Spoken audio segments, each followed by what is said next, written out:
My name is Alex Rivera, and I used to think I understood what loneliness meant.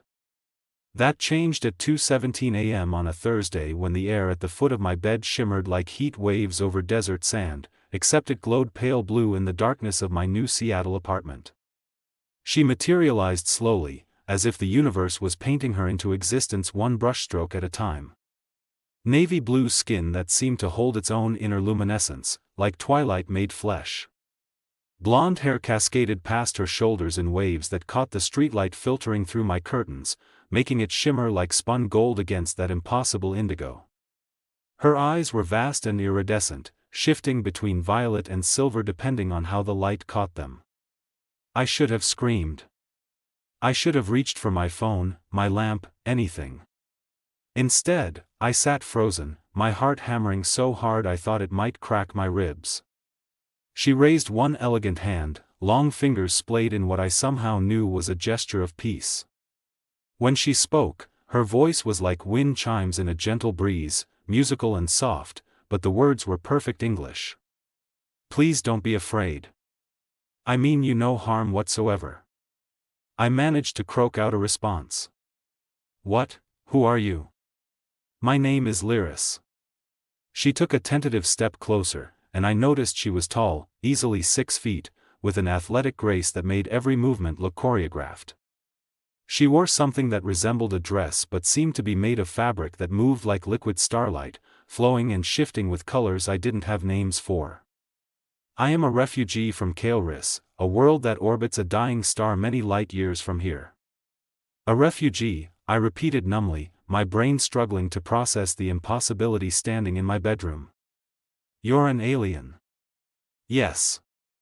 A hint of sadness crossed her features, making her seem suddenly vulnerable despite her otherworldly appearance.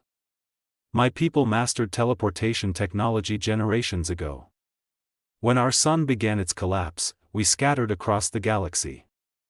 Only a few thousand of us survived. I swallowed hard, finding my voice. Why are you here? In my apartment? Why me? She looked down, and in that moment, she seemed almost shy. Her fingers twisted together nervously, an achingly human gesture that made something in my chest squeeze tight. I come for one thing, she said softly, meeting my eyes again. The one thing no one of my kind has ever asked a human for. Every horror movie, every alien invasion story, every medical experiment nightmare flashed through my mind. I braced myself for the worst: blood samples, genetic material, some incomprehensible alien purpose. Instead, she took another step closer, close enough that I could see her hands trembling slightly. I need. She paused, vulnerability written across every line of her extraordinary face. I need you to tell me a bedtime story.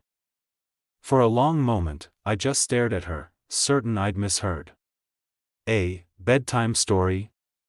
Lyris nodded, and to my amazement, a faint flush of deeper blue colored her cheeks. Was she blushing? I know it must sound absurd to you. Childish, even. But please, let me explain. She moved with careful deliberation to sit on the edge of my bed, maintaining a respectful distance.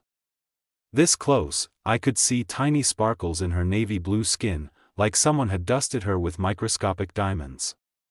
Her blonde hair fell forward as she looked down at her hands.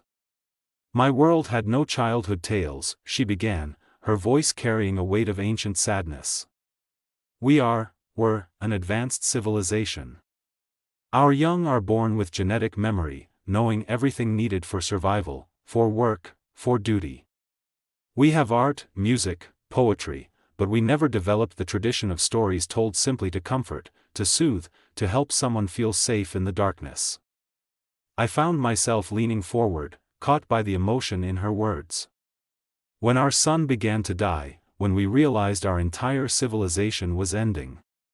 She looked up at me, and those shifting violet-silver eyes were luminous with unshed tears. I realized I had never once in my life been told a story just to feel safe.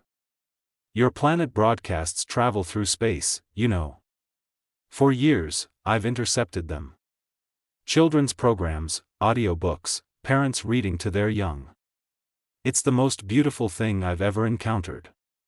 And you want me to? I gestured helplessly. I chose you, she said simply. I've watched many humans through my monitoring.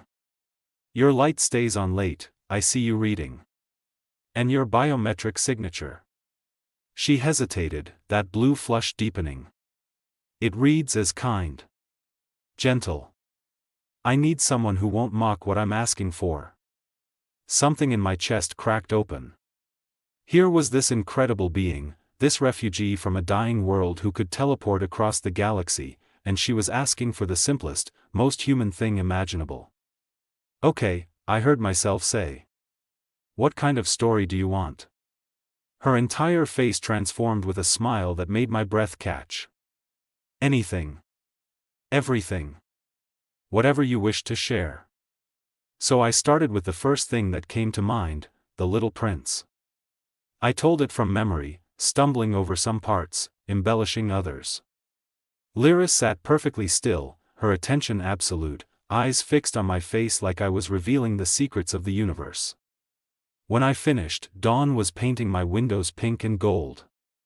She stood slowly, reverently. Thank you, she whispered. Thank you more than you can possibly know. The air shimmered blue around her. Will you come back? I asked quickly, surprising myself with how much I wanted the answer to be yes. She smiled, soft and promising. Tomorrow night. Same time. If you'll have me. Then she was gone, leaving only the scent of ozone and something sweet like alien flowers. She came every night after that.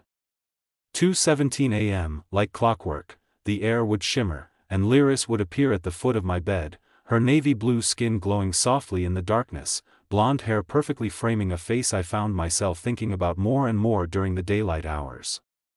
By the end of the first week, she'd grown bold enough to sit beside me instead of at the edge. By the second week, she'd kicked off her strange, soft boots and tucked her legs beneath her, getting comfortable.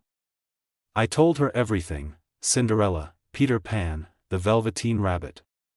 When I ran out of remembered stories, I started making them up. Tales of brave explorers, lonely stars learning to shine, impossible romances between beings from different worlds. She drank them in like water in a desert. Tell me, I said one night after finishing a story about a prince who fell in love with a girl made of moonlight. What's your world like? Was like?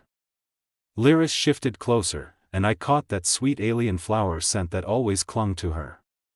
Kael'ris was beautiful. 3 moons, purple skies, cities that grew from crystalline structures rather than being built. But it was also cold. Not in temperature, but in spirit. We were efficient. Logical. We'd engineered emotion to be balanced, controlled. That sounds lonely, I said softly. She met my eyes, and something electric passed between us. It was. I didn't realize how much until I came here. Until you. My heart stuttered. Lyris. You make me feel things my people would consider irrational, she continued, her voice barely a whisper. When you tell me stories, when you look at me like I'm not strange or frightening or too different to understand. I feel warm. Safe. Like maybe I could belong somewhere again.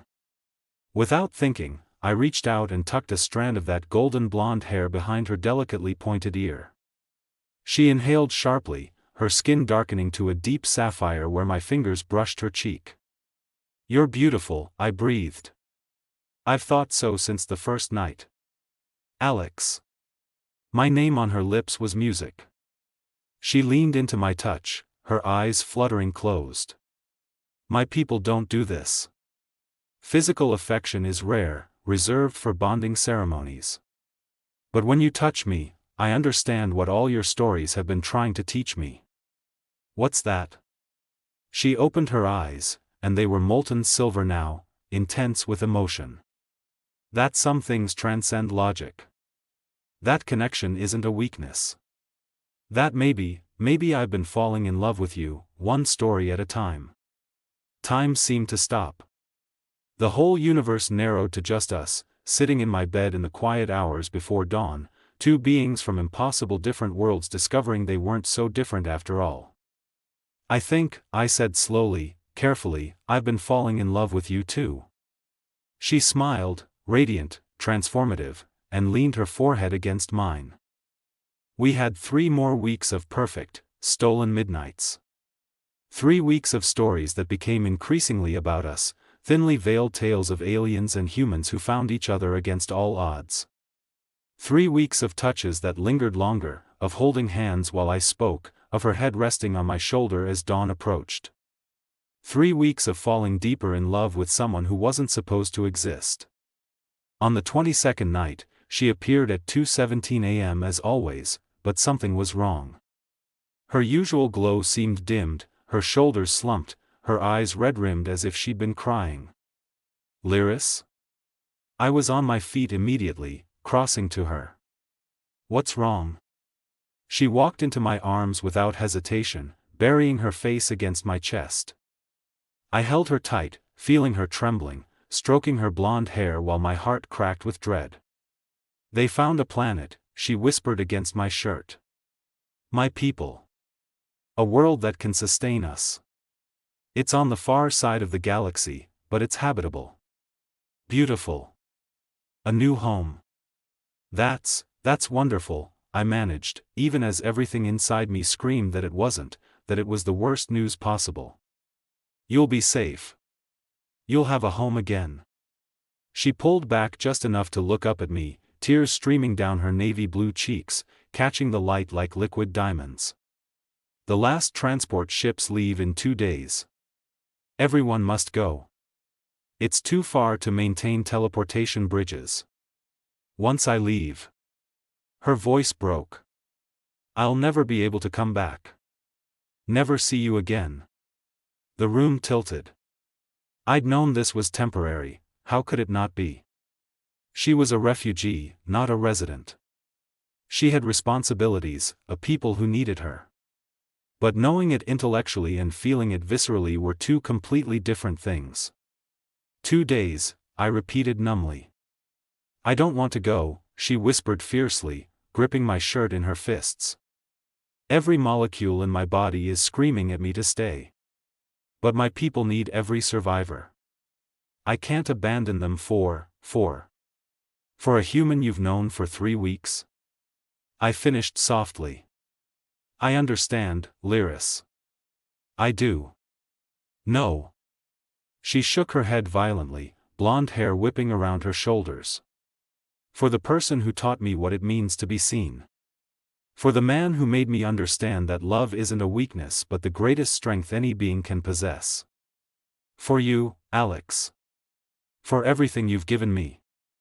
I cupped her face in my hands, thumbs brushing away her tears.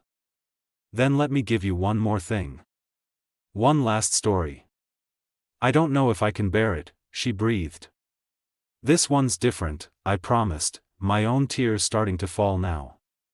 This is the story where the human doesn't let the alien princess leave alone. Where he tells her he's coming with her. Lyris froze in my arms, her eyes going wide with shock. What? I'm coming with you, I repeated, my voice steady despite my racing heart. To your new world. If you'll have me. Alex, no, you can't, she was shaking her head even as hope blazed across her features. You'd be leaving everything. Your home, your planet, your entire species. For what? For a dying race and an uncertain future on a world you've never seen? I smiled, brushing blonde hair back from her navy blue face. I'd leave everything for the woman who appears in my room every night asking for stories. For the incredible being who taught me that even the most advanced civilizations need the simplest comforts. For you, Lyris. I'd cross galaxies for you. But your life here has been half-lived until you arrived, I interrupted gently. I was existing, not living. Going through motions.